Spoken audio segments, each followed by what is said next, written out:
प्रारब्ध के इस मंच पर एक बार फिर आपका स्वागत है। स्क्रीन के हिस्से में प्रारब्ध के मंच के जाने पहचाने चेहरे बाबा रामदास जी, जो वानप्रस्थ आश्रम में आ चुके हैं और पिछले कई दिनों से कई सारी वीडियो चर्चाएं हमने पहलवानों से जुड़े हुए मुद्दे पे किया।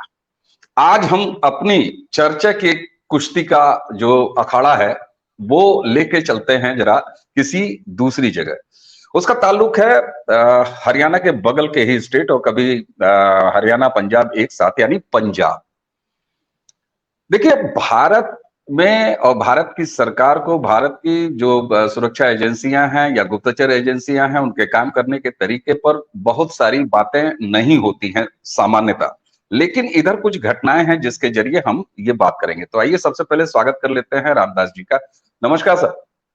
नमस्कार। आपके सभी श्रोताओं को, दर्शकों का अभिनंदन। जी बाबा जी, इधर हम जरा पंजाब की तरफ रुख मोड़ते हैं। कई दिनों से हम लोग चर्चाओं की कुश्ती लड़ रहे थे पहलवानों के इस पूरे प्रकरण में। इधर कुछ घटनाएं हैं जिसका मैं सिलसिलेवार आपसे जिक्र करूंगा। 2 से 3 घटनाएं हुई हैं। पहली घटना मई के पहले हफ्ते में हुई, करीब 6 मई की तारीख थी, जब लाहौर यानी पाकिस्तान से, हमारे पड़ोसी पाकिस्तान से एक खबर आती है कि वहां पर परमजीत सिंह पंजवार साहब, जो कि लाहौर में रहते थे, पूरे रुआब के साथ रहते थे, उनकी किसी अज्ञात हमलावरों ने आकर गोली मार के हत्या कर दी, निपट गए। खालिस्तान समर्थक थे, बहुत बड़े खालिस्तानी समर्थक थे, और पाकिस्तान की सरजमीन से खालिस्तान जिंदाबाद और लेके रहेंगे खालिस्तान के नारे लगाए रहते थे और तमाम गतिविधियों में लिप्त थे।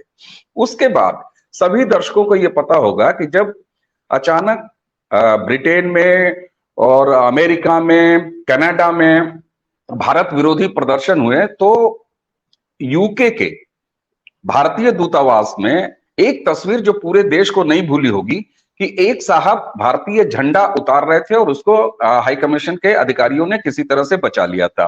वो साहब थे अवतार सिंह खांडा, खालिस्तान लिबरेशन फोर्स के चीफ, और अमृतपाल सिंह जी, जो एक नए फुतलू खालिस्तानी बाबा, वो हिंदुस्तान में काफी उन्होंने देश में बवाल मचाया, उनके गुरु भी थे। उनके बारे में सर समाचार ये है कि उनकी भी बर्मिंघम के एक अस्पताल में मौत हो गई। कैसे हुई वो आगे चर्चा में जानेंगे। सर ये बताइए, ये चल क्या रहा है? हम अमृतपाल पर तो बाद में आएंगे, लेकिन ये चल क्या रहा है सर? पहले लाहौर में, उसके बाद ब्रिटेन में कोई गोली खा के मर जा रहा है, कोई जो है वो जहर खा के मर जा रहा है, या जहर से मर जा रहा है, क्या हो रहा है सर? सर, अब जिसकी सांसें पूरी हो गई उसको तो कौन रोक सकता है? वो तो सब ऊपर वाले के हाथ में। पर सर, मैं इस चर्चा को आगे बढ़ाने से पहले आपको ना एक थोड़ा सा इतिहास में ले जाना चाहता हूं कि 1972 के म्यूनिख ओलंपिक में गेम्स विलेज पे एक फिलिस्तीनी आतंकी संगठन ने हमला किया था और इजराइल के कुछ खिलाड़ी जो है वो बंधक बना लिए गए और अंत में मार दिए गए थे।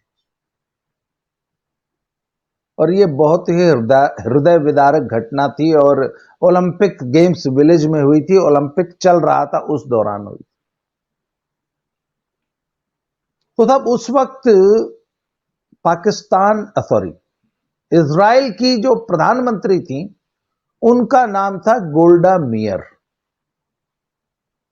उनको इजराइल की लौह महिला कहा जाता है।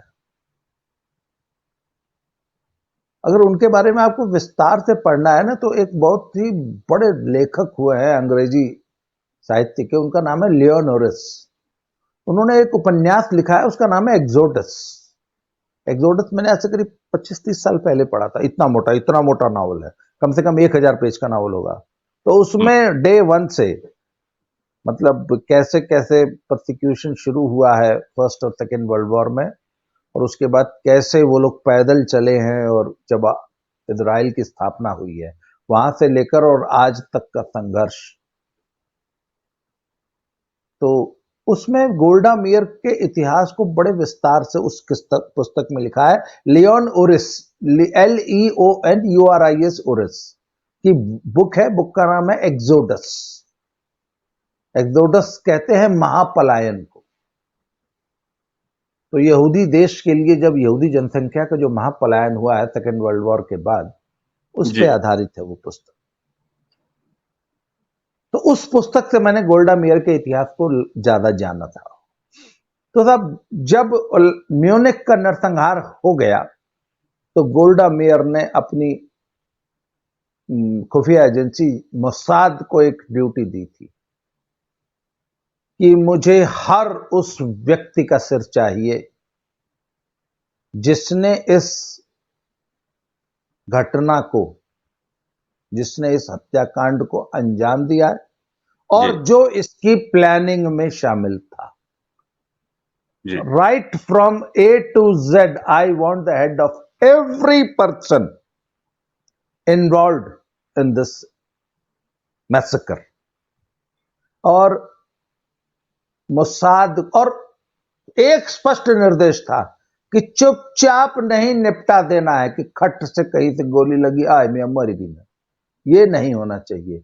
पब्लिक प्लेस में सारी दुनिया को दिखा के, जी मतलब दुनिया को पता लगना चाहिए, जो जो ब्लास्ट हो, जो धमाका हो, उसका इंपैक्ट सारी दुनिया में सुनाई देना चाहिए। सबसे बड़ी शर्त ये रखी गई। अगर जी ये शर्त न होती तो मोसाद इस पूरे ऑपरेशन को शायद 1 या 1.5 या 2 साल में खत्म कर देता। परंतु जी चूंकि ये शर्त थी कि नहीं, सरेआम मारना है, हम्म तो I think it took more than 22 years to finish the last person. बिल्कुल। इस पे 22 स्टीवंस, हाँ 22 साल लगे थे। आखिरी व्यक्ति के निपटने में 22 साल पूरे हुए। और स्टीवन स्पीलबर्ग ने इस पे एक बेहद शानदार फिल्म भी बनाई है। उस फिल्म का नाम है म्यूनिख। अगर आपने देखी है, मैं अपने दर्शकों को बता दूं, अगर आपने नहीं देखी है तो म्यूनिख जरूर देखिए। जरूर देखना तो साहब, चाहिए। अब बात यह है कि अवतार सिंह खांडा के मरने पर मैं आपको ये म्यूनिख की कहानी क्यों सुनाने लग गया। तो अब दोनों में संबंध है। मेरा सवाल यह है कि क्या अब भारत भी इजराइल की तरह सोचने लग गया है? क्या भारत के मेरुदंड में भी हड्डी पनप रही है क्या? इस पूरे आज की चर्चा में हम यही डिस्कस करेंगे कि क्या भारत भी इजराइल की तरह सोचने लगा है क्या? क्या अब भारत में भी इतनी इच्छा शक्ति पैदा हो गई है भारत की लीडरशिप में कि वो भी म्यूनिख जैसा कोई ऑपरेशन प्लान कर सकता है? क्या या भारत की लीडरशिप इस तरीके से सोचने लग गई है? सवाल ये है। अब बिल, हाँ, आप कुछ पूछ रहे थे। बिल्कुल बिल्कुल। और ये अब इस चर्चा के जरिए शायद ये पता लगे कि भारत ने अपने रीढ़ की हड्डी को खोज लिया है इस नए भारत में। जी। अब साहब, अवतार सिंह खांडा अचानक बीमार हुए और बर्मिंघम के एक अस्पताल में भर्ती हुए, आईसीयू में लाइफ सपोर्ट पर रहे और एक ही दिन में तय बोल गए। जी इन पर आरोप था कि ये जो अभी जो भारतीय हाई कमीशन जो था, भारतीय दूतावास जो था लंदन में, इंग्लैंड में, उस पर हमला करने वाले यही थे। यही अपना पूरा गिरोह लेकर गए थे और भारतीय दूतावास पे हमला किया और भारतीय तिरंगे को अपमानित करने की कोशिश की। और भारत ने उसकी इतनी तीव्र प्रतिक्रिया दी कि आपको याद होगा कि भारत ने सबसे पहले तो अपना गुस्सा जताया और भारत में जो राजदूत थे उनको बुला के हड़काया और अगले दिन उनके दूतावास से अपनी सुरक्षा हटा ली, सिक्योरिटी हटा ली। बिल्कुल। तब जो है ऋषि सुनक की गवर्नमेंट ने एक्ट किया और इन सबको पकड़ा गया। पर चूंकि वो कुछ जरूरत से ज्यादा लिबरल कंट्रीज है, वहां पे कुछ जरूरत से ज्यादा है डेमोक्रेसी और सेक्युलरिज्म का भूत उनको भी बहुत चढ़ा हुआ है सिविल लिबर्टीज और मानव अधिकार और नागरिक अधिकारों की वो भी बहुत ज्यादा बात करते हैं। तो वहां पे एक्शन की एक सीमा होती है। तो सब अब अचानक ये खबर आई है कि खांडा साहब को तो जहर दे दिया गया। तो कुछ लोग कवर करने के लिए ऐसा बोल रहे हैं कि नहीं नहीं नहीं जहर नहीं दिया है उनको, तो भैया ब्लड कैंसर था। तो ब्लड कैंसर का मरीज इस तरह अचानक से नहीं मर जाता है। कल तक तो खांडा साहब बहुत हाइपर एक्टिव थे। और खांडा साहब के ऊपर सबसे बड़ा आरोप यह है कि वो हमारे जो सस्ते फर्स्ट कॉपी हैं पंत जी की, हमारे देसी अमृतपाल सिंह जी के हैंडलर थे। हैंडलर अमृतपाल मतलब, डिब्रूगढ़ वाले, आप उनकी बात कर हाँ, रहे अमृतपाल सिंह डिब्रूगढ़ वाले के हैं जी। हैंडलर थे खांडा साहब। और लोग तो यहां तक बताते हैं कि राइट फ्रॉम स्पॉटिंग उनका उनको पहचान के, उनका चुनाव करके, उनको 2-3 साल की ट्रेनिंग देकर जो उनको लॉन्च किया था वो खांडा ने ही लॉन्च किया था, ऐसे जी आरोप है। जी जी बिल्कुल। अब यहाँ आपने जब कहा ना कि शुरुआत में जो है खांडा साहब की मौत का ये बताया गया कि अरे साहब ये तो ब्लड कैंसर था, लेकिन यहाँ ध्यान देने वाली बात ये है कि भारतीय खुफिया एजेंसी उसने भी पुष्टि की है, सबसे पहले उसने ऑफिशियली पुष्टि की है कि हाँ उनकी मौत हो गई। दूसरा, उनके जो पोस्टमार्टम जो हुआ है वहां पे, उसमें उनके शरीर में जहर पाया गया है। तो यहाँ जहर का पाया जाना, और दूसरा सामने आके भारतीय खुफिया एजेंसी द्वारा कंफर्मेशन, तो विशेष इंटरेस्ट क्यों था खुफिया एजेंसी का, ये कुछ डॉट्स हैं जिनको अगर आप जोड़ें तो पता लग जाएगा कि इसके पीछे कौन है और किस तरीके से हुआ है। अच्छा सर, इसके पहले खांडा साहब से पहले पंजवार साहब लाहौर में निपटा दिए गए थे मई को। तो सर ये जी बताइए, क्या ब्रिटेन और क्या पाकिस्तान का लाहौर, ये रिश्ता क्या कहलाता है? क्योंकि मोडस ऑपरेंडी देखिए ना, किसी भी क्राइम को अगर आप इन्वेस्टिगेट करें, चाहे जर्नलिज्म के इरादे से इन्वेस्टिगेट करें, तो उसमें सबसे पहले मोडस ऑपरेंडी देखा जाता है। यहां पर भी संदिग्ध तरीके से एक दिन में जहर खाने से मर गए, और वहां पर कुछ सेकंड में गोली खा के मर गए। दोनों का रिश्ता खालिस्तान से, भारत के अगेंस्ट। तो ये डॉट्स कैसे जोड़ेंगे? सर, डॉट्स जोड़ने के लिए ज्यादा कुछ है नहीं। हम्म आप ये कह सकते हैं कि निपटा दिए गए। हम्म आई के गुजराल जब देश के प्रधानमंत्री बने थे तो उनके ऊपर सबसे बड़ा आरोप, सबसे बड़ा जो दुर्भाग्यपूर्ण काम उन्होंने किया, वो गुजराल डॉक्ट्रिन के तहत उन्होंने हमारी भारतीय विदेश नीति को इतना सॉफ्ट कर दिया कि उन्होंने, मतलब आमतौर पे गवर्नमेंट्स जो है ना, पिछली जो चली आ रही विदेश नीति होती है उसको कंटिन्यू करती हैं, उसमें बहुत ज्यादा बड़े परिवर्तन रातों रात नहीं होते हैं। बिल्कुल। परंतु उन्होंने क्या किया कि उनको भी नेहरू जी की तरह हिंदी चीनी भाई भाई वाला जो रोग नेहरू को था, वो उनको कुछ पाकिस्तान से वही रोग हो गया था। और उन्होंने सबसे बड़ी जो गलती की कि रॉ का जो हमारा जो नेटवर्क था ना पाकिस्तान, उसको पूरी तरह रातों रात जो है उन भेड़ियों के रहमो करम पे छोड़ के भाग आए, बिल्कुल। विड्रॉ कर लिया सारा समर्थन। और वो बेचारे जो हमारे एजेंट्स थे रॉ के पाकिस्तान में, वो बेचारे देवर लाइक सिटिंग डक्स। और आप रॉ के एजेंट्स से बहुत सारे हमारे रॉ के ऑफिसर्स ने अपनी व्यथा बताई है कि हमारे हजारों एजेंट्स जो थे वो मतलब उन भेड़ियों के आगे डक्स बनाकर छोड़ दिए गए, और हमारी 40 साल की मेहनत मात्र 1 साल में आई के गुजराल साहब ने मिट्टी में मिला दी थी। और उसको तो, और हमारे जो अभी जो डोभाल साहब हैं, अब ये भी तो बहुत बड़े एक्सपर्ट है ना, और इनके बारे में तो कहा जाता है कि ये 7 साल तक वहां पाकिस्तान में जो है अंडरकवर एजेंट बन के रहे हैं। ऐसा उन्होंने खुद कई अपने प्रोग्राम्स में बताया है, अपने भाषणों में बताया है। विवेकानंद फाउंडेशन के कई भाषणों में उन्होंने पब्लिकली अपने मुंह से ये बात कही है। फिर जब ये नया रजीम जो मोदी सरकार का आया है, तो उसमें जब उनको वो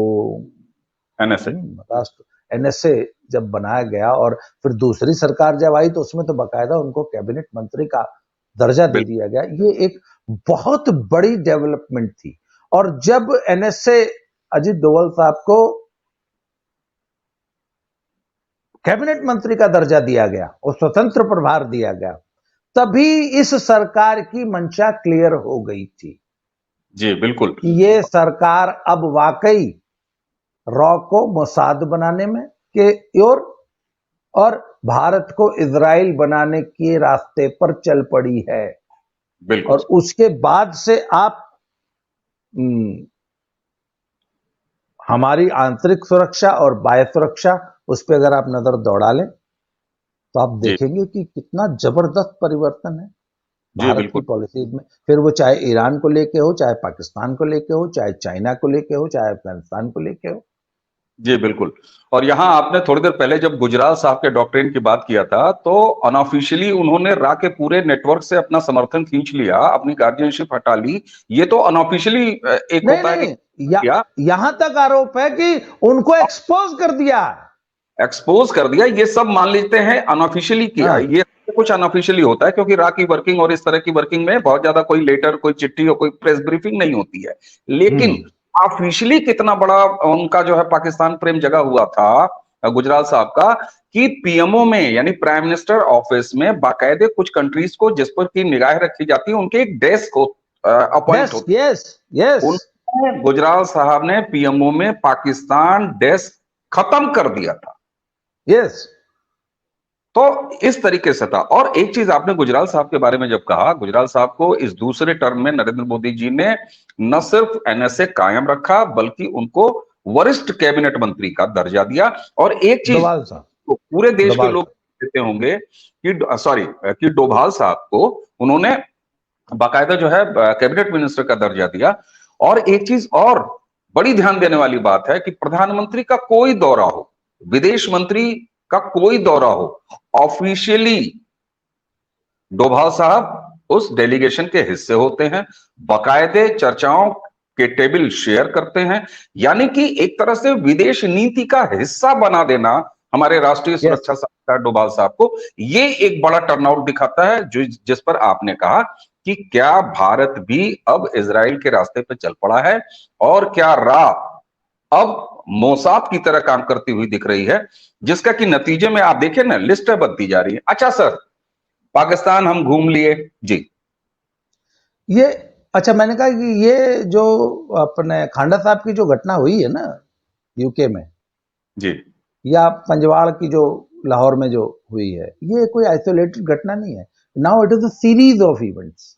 अगर आपको मैं याद दिलाऊं कि 27 फरवरी से 5 मार्च के बीच में, जी तो 27 के बाद 28 फरवरी, उसके बाद फरवरी में तो 2 ही दिन हुए ना, उसके बाद 5, मतलब इस एक सप्ताह के भीतर 4 कश्मीरी टेररिस्ट को पाकिस्तान में निपटा दिया गया, एक के बाद एक। किसी को रावलपिंडी में, किसी को कराची में, किसी को पंजाब, पाकिस्तान पंजाब के किसी अन्य हिस्से में। उनके नाम थे साहब सैयद नूर शोलाबर, सैयद खालिद रजा, एजाज अहमद आहंगर और बशीर अहमद पीर।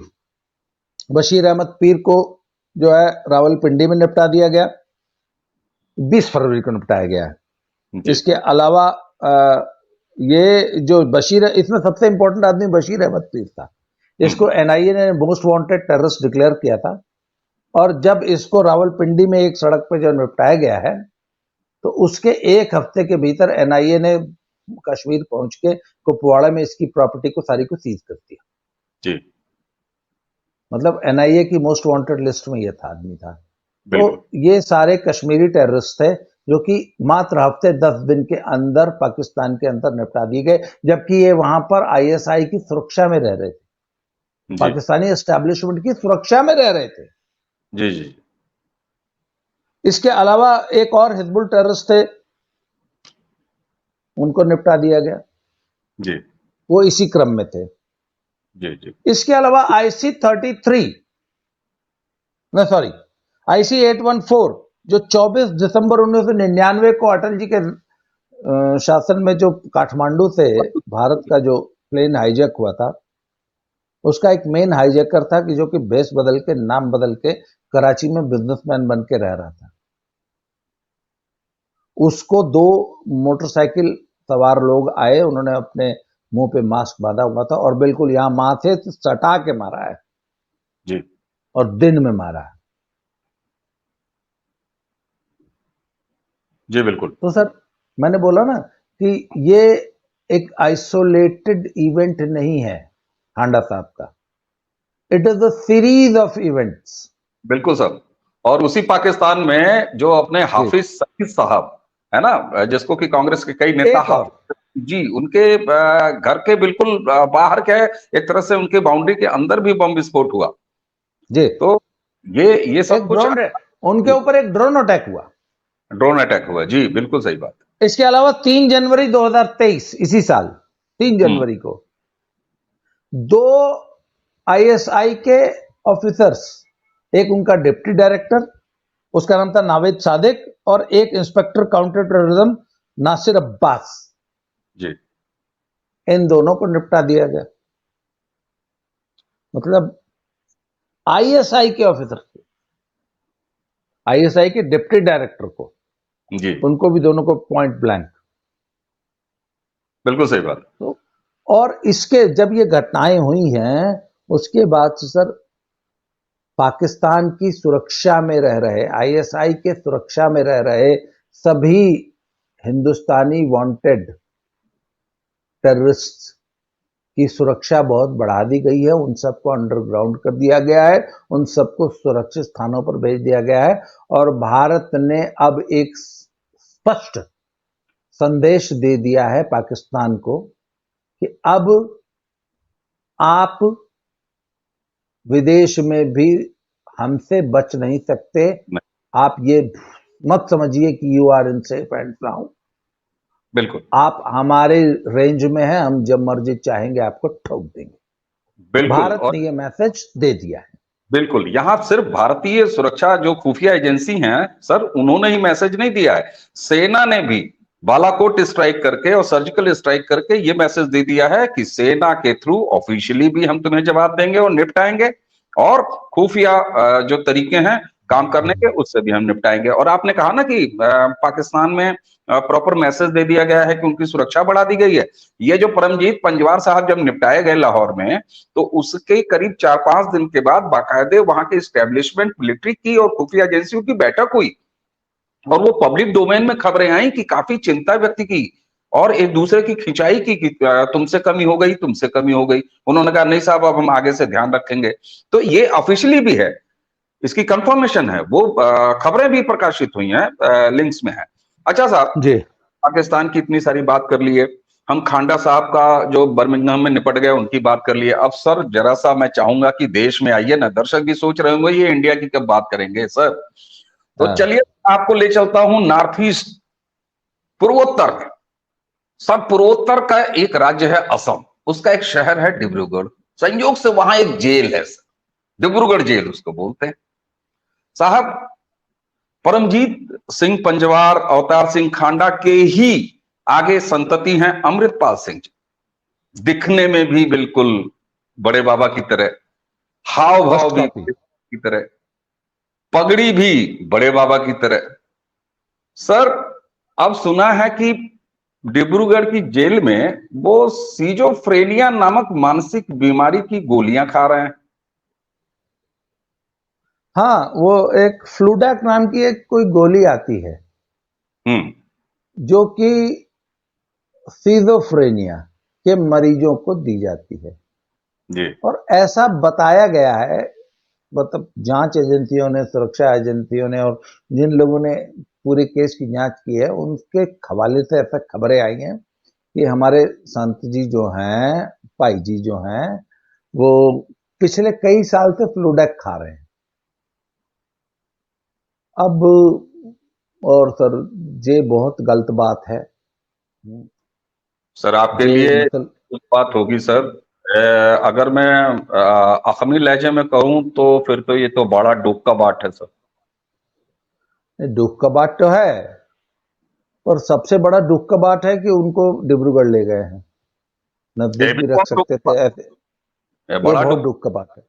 सबसे और बड़ा दुख का बात है कि वो उनको डिब्रूगढ़ ले गया है और ऐसा बात नहीं है कि इधर हाई सिक्योरिटी प्रिजन नहीं था। ये बहुत दुख का बात है कि वो उनको बहुत दूर ले गया है। और अमृतसर से सिर्फ एक ट्रेन जाता है डिब्रूगढ़, जो कि 3 साढ़े 3 दिन लेता है।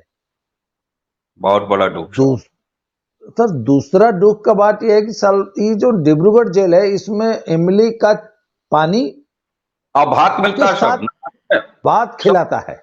सर नाश्ता में भात, दोपहर के खाना में भात, फिर शाम का जो नाश्ता होता है ना चाय पकौड़ी वाला, उस टाइम भी भात, और रात का भी भात। इसीलिए आसाम को कभी नेहरू जी ने कहा कहा था कि Assam is a place of लाहे लाहे, मतलब आसाम जो है वो आराम आराम की धरती है। जब सब 4 टाइम भात खाएगा ना आप, तो आपको भाई लगेगा, सूतेगा।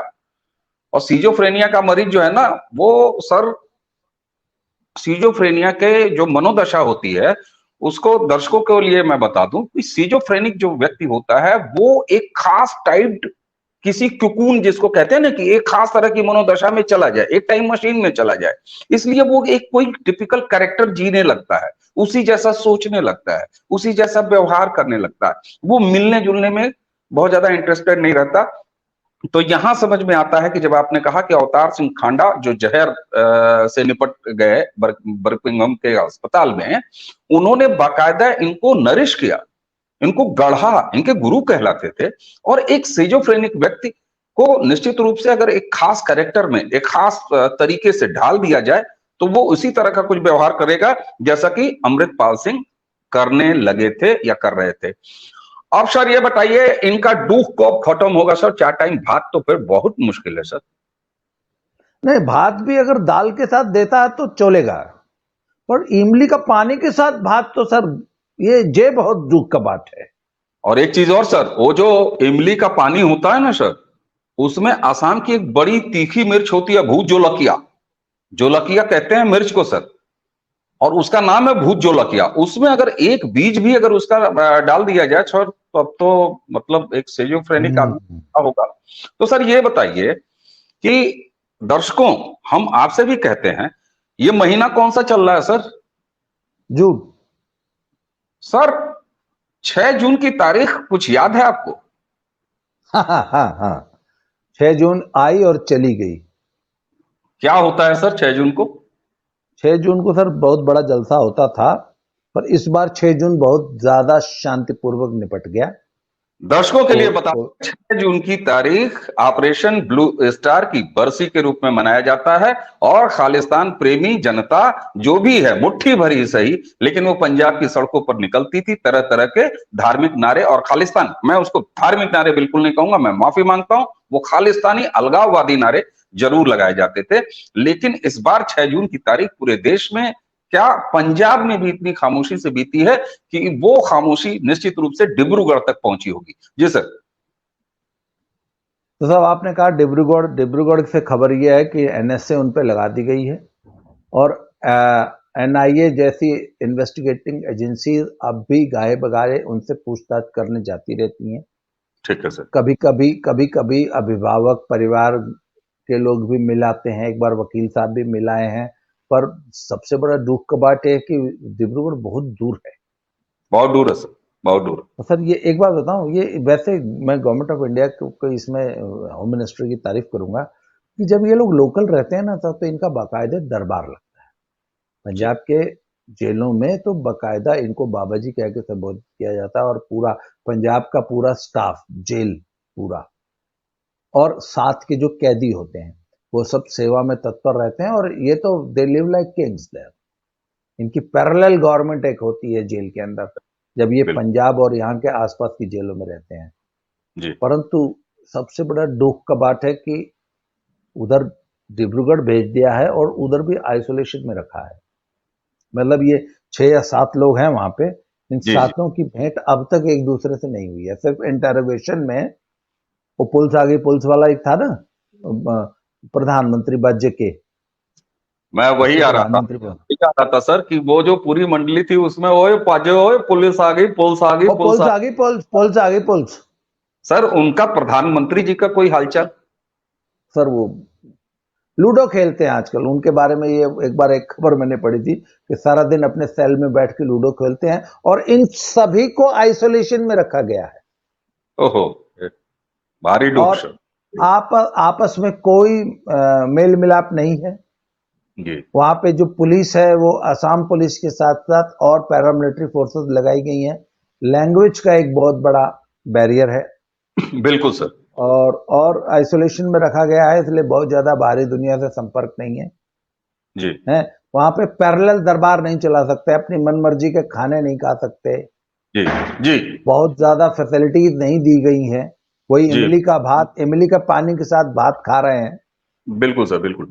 अच्छा सर, अब अगर इस पूरी चर्चा को समेटा जाए, समेटने का प्रयास किया जाए, तो जिस तरीके से एग्रेसिव जो कार्रवाइयां दिख रही हैं और बाकायदे एक जितने भी डॉट्स हम जोड़ रहे हैं, तो डॉट्स जोड़ने के बाद जो टोटल खाका बन रहा है वो यही बन रहा है कि भारतीय सुरक्षा एजेंसियां, खुफिया एजेंसी या सेना अब पूरी तरीके से एग्रेशन के मोड में है और एक प्लान्ड तरीके से ये काम करती हुई दिख रही हैं और भारत के दुश्मनों को, चाहे वो भारत की धरती पर बैठे हों या पड़ोसी पाकिस्तान में हो या दूर ब्रिटेन में हो या दुनिया के किसी भी हिस्से में हो, उन्हें निपटाए जाने की कवायद अब भारत सरकार ने, इस नए भारत ने उसको अपना ही न लिया है, बल्कि पूरा रिजल्ट दे रही है सर, और इतने शानदार रिजल्ट दे रही है। जी उसमें आपको याद होगा कि मोदी जी ने एक बात कही थी कि 4 साल काम करूंगा, 5वें साल राजनीति करूंगा। याद है ना? तो जी सर वो बिल्कुल 4 साल पूरा हो गया है सरकार का, दूसरे टर्म का 4 साल पूरा हो गया है, 5वां साल शुरू हो गया है। अब विकास कार्यों के साथ अब उद्घाटन कार्य होगा। विकास कार्य जितना हो चुका है उन सब का उद्घाटन कार्य होगा, राष्ट्र को समर्पण का कार्य होगा और बाकी राजनीति होगी। और ये जान लीजिए कि ये भी भारतीय राजनीति का हिस्सा है। और मोदी जी ने एक बात और कही थी, याद दिला दूं आपको, जब जी दूसरे सत्र का पहली बार वो एड्रेस कर रहे थे तो उन्होंने जी कहा था कि देखिए, सबको घर देना, सबको बिजली देना है, सबको पानी एलपीजी सिलेंडर देना, शौचालय बनवाना, ये सब कार्य हो चुका है। इस पे एक चुनाव लड़ा जा चुका है। अब 2024 का चुनाव नए मुद्दों पे लड़ा जाएगा, इसलिए इन मुद्दों पे सहयोग दीजिए। अब ये मुद्दे 2024 के चुनाव में नहीं रहेंगे। बिल्कुल अब 2024 नए मुद्दों पे लड़ा जाएगा। और अब ये जो विदेश नीति में जो एग्रेशन है और पाकिस्तान को जिस तरीके से भारत सरकार हैंडल कर रही है, तो जी अब धीरे धीरे मुझे लग रहा है कि 2024 किन मुद्दों पे लड़ा जाएगा, ये स्थिति धीरे धीरे क्लियर हो रही है। बिल्कुल। आगे और आने वाले समय में हम इस विषय पे और चर्चा करते रहेंगे तो जी और ज्यादा बिल्कुल क्लैरिटी आएगी। बिल्कुल बिल्कुल सर। पर वो और आखिरी 1 साल का काउंटडाउन शुरू है। जी, और जब आपका नेता ही इस एग्रेशन में हो और इतने पॉजिटिव में हो, तो आपने जैसे कहा ना कि शिलान्यास पूरे हो चुके हैं, तो 4 साल शिलान्यास का दौर था और अब तो राष्ट्र को समर्पण या समर्पित किए जाने का दौर है। और लगता है कि प्रधानमंत्री जी ने अपने उस भाषण में जब कहा था कि इन मुद्दों पर चुनाव लड़ा जा चुका है, तो वो खुद भी ये दिल मांगे मोर की फिलॉसफी को जीते हैं। और अब असल में भारतीय राजनीति में नरेंद्र मोदी राजनीति करते हुए दिखेंगे, जो उनका फलसफा रहा है कि 4 साल काम, अंतिम साल राजनीति। सर, प्रधानमंत्री का भी इसी कुछ 3-4 दिनों के बाद 20 तारीख से शुरू है, अमेरिका का दौरा है, बहुत सारे समझौते होने हैं। देखते हैं कि प्रधानमंत्री भारत के लिए, अपने देश के लिए, हम सभी नागरिकों के लिए अमेरिका से क्या लेके आते हैं, अंकल सैम से कैसे निपटते हैं, उस पर भी हम लोग चर्चा करेंगे। और इसी के साथ एक विषय मैं आपको और दे दूं दर्शकों के माध्यम से आप सबके लिए, कि पंजाब से कनाडा जाने वाले ना करीब 700-800 ऐसे बच्चे हैं, ऐसे छात्र हैं जो 4 साल 5 साल की वहां पढ़ाई पूरी करने के बाद वहां से धकिया के भारत भगाए जाने यानी डिपोर्ट किए जाने के बिल्कुल कगार पर खड़े हैं। फिलहाल उसमें विदेश मंत्रालय ने दखल दिया है और एस जयशंकर जी ने उसमें कुछ राहत बच्चों के लिए अभी हासिल कर ली है, लेकिन ये कोई परमानेंट सोल्यूशन नहीं है। अगली चर्चा हम बाबा रामदास जी के साथ इसी पर करेंगे। तो इसी के साथ आपको देते हैं सर धन्यवाद और अपने सब